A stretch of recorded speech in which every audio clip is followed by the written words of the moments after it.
पंजाबी थे।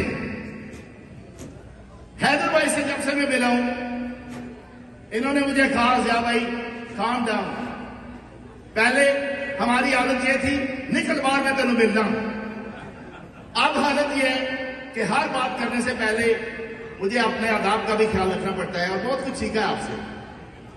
आज सबसे पहले मैं अपनी टीम का शुक्रिया अदा करता हूं।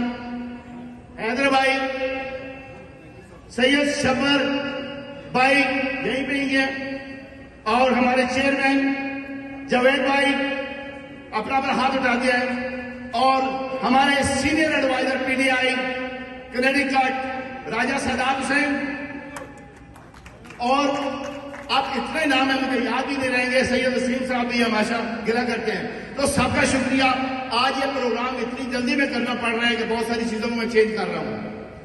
और जब ये प्रोग्राम शुरू किया हमने, तो तकरीबन 1 महीना पहले हमने अनाउंस किया, तो ये कहा गया कि आप पीटीआई का जिक्र न करें, इमरान खान का जिक्र न करें, ये पाकिस्तान डे है, इसको सिर्फ पाकिस्तान डे का नाम दें। तो मैं आज सब लोगों को यह बता देना चाहता हूं कि इमरान खान इज पाकिस्तान। यह कैसे मुमकिन है कि जियाउर रहमान खड़ा हो और इमरान खान का नाम ना ले? जब तक हम हैं, इमरान खान है और पाकिस्तान है। हम किसी प्रेशर में आकर ऐसा नहीं करेंगे कि इमरान खान का नाम न ले। उसके बाद सियालकोट के जितने भी भाई यहाँ पे मौजूद हैं, कश्मीर के जितने भाई यहाँ पे मौजूद हैं, मैं सबको मुबारकबाद देता हूं आपको बहुत बड़ी कामयाबी की।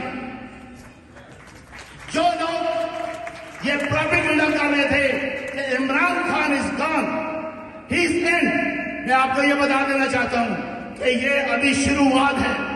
जो लोग कहते थे इमरान खान को सियासत नहीं आती, जो लोग कहते थे वर्ल्ड कप नहीं जीत सकता, जो लोग कहते थे वो एमए नहीं बन सकता, जो प्राइम मिनिस्टर नहीं बन सकता, और आज वो कह रहे थे कि बस इमरान खान के हाथ से सब कुछ आ रहा है। कश्मीरियों और सियालकोट के लोगों, आपने ये साबित कर दिया कि इमरान खान आखिरी बाल तक खेलने वाला खिलाड़ी है, और हम अपनी आखिरी सांस तक इमरान खान का साथ देंगे। तालियां